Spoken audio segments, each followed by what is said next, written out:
ഹിമാലയത്തിലേക്ക് ഒറ്റക്കുള്ളതായി ഇനിയും ഒരു സ്വപ്നം. സുനി പണ്ട് ഇങ്ങനെയാണ്. അപ്രതീക്ഷിതമായിട്ടായിരിക്കും അവൻ്റെ എൻട്രി.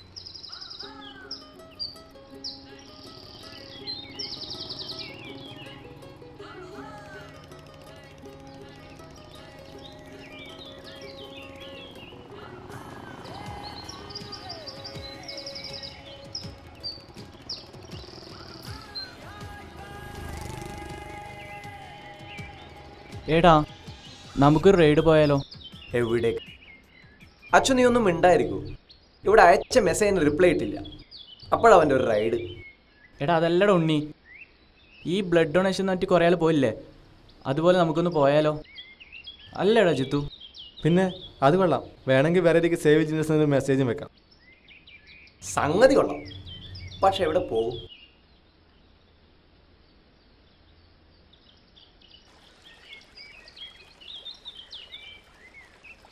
ഇത് അഞ്ജുന്, ഇത് അഞ്ജനക്ക്, ഇത് ആതിരക്ക്. പോണ പോക്കണ്ട. ഈ പെമ്പിള്ളേരെല്ലാം കണക്കന്നെപ്പാ. തങ്കത്തോണി, ധോണി, ബോട്ട്, കന്യാകുമാരി. ആഹാ, കന്യാകുമാരി അത് കൊള്ളാം. കാസർഗോഡ് ടു കന്യാകുമാരി. കോവളത്തൊക്കെ പോകുമ്പോൾ അതാമാരുടെ സീസണാ. വേണമെങ്കിൽ പേരിന് സേവ് ജിനസ് മെസ്സേജും വെക്കാം.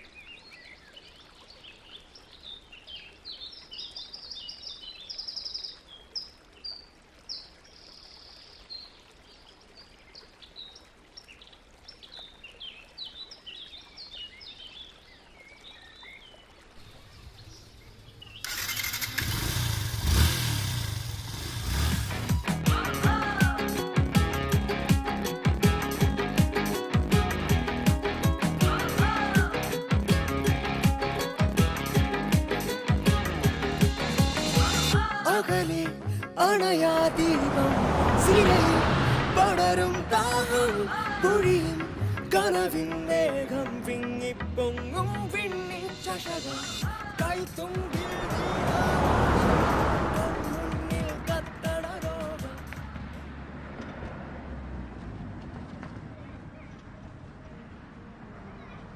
കേവലം പുസ്തകപ്പുഴുക്കളെ സൃഷ്ടിക്കലല്ല വായന കൊണ്ട് ഉദ്ദേശിക്കുന്നത് എന്ന് ഡോക്ടർ ജോൺസൺ പറയുന്നു.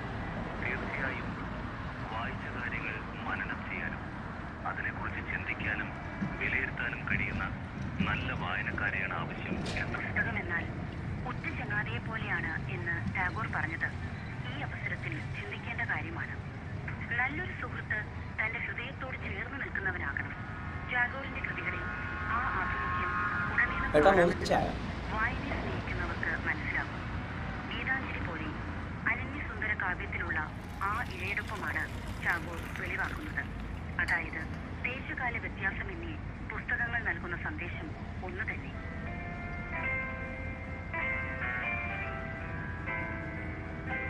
അപ്പോൾ വായന മരിക്കുന്നു എന്ന് പറയുന്നതിൽ എന്തെങ്കിലും പ്രസക്തിയോ? പുത്തൻ ജീവിതശൈലിയുടെ ഗതിവേഗം, സമയമില്ലായ്ക, അങ്ങനെ നിരവധി കാരണങ്ങളാൽ വായന മരിക്കുന്നു എന്ന് പറയുന്നതിൽ എന്തെങ്കിലും പ്രസക്തി? അങ്ങനെയൊന്നില്ല എന്ന് വായനയെ സ്നേഹിക്കുന്ന അനുവാചകർ പറയുന്നു. നമുക്ക് മലയാളത്തിന്റെ വെളിച്ചത്തിൽ നിന്ന് ചായക്കൊക്കെ ഇപ്പം എന്താ വേണ്ട? ഭാരതീയ മാർത്താണ്ഡ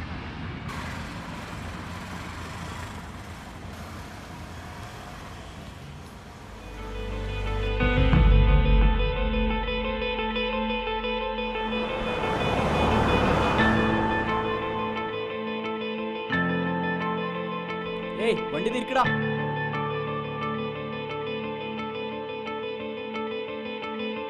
ഇതാ കഴിച്ചോ?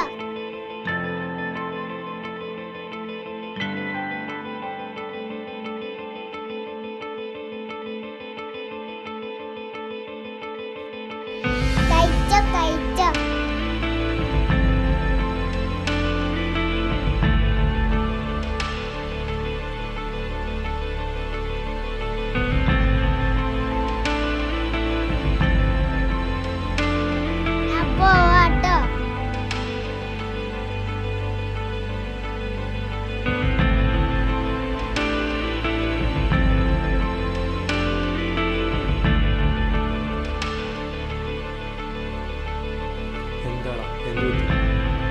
അതേടാ, ഇതുപോലുള്ള കുട്ടികളെ സംരക്ഷിക്കേണ്ട പേരിലല്ലേ നമ്മൾ ഈ യാത്ര തുടങ്ങിയത്. പക്ഷെ ഇതൊന്നും ആരും കാണാൻ പോകുന്നില്ലടാ. നമുക്കിതിവിടെ നിർത്താടാ. നീ എന്താടാ പറഞ്ഞു വരുന്നത്? നമുക്ക് ഈ റൈഡിന് ചിലവാകുന്ന പൈസ അനാഥാലയങ്ങളും കൊടുത്താൽ അതിനോളം പുണ്യം വേറെ ഉണ്ടാവില്ല. നമുക്കങ്ങനെ ചെയ്യാം. അതേടാ, നമുക്കങ്ങനെ തന്നെ ചെയ്യാം. നീ പറഞ്ഞ ശരിയാ. വാടാ, തിരിച്ചു പോകാം.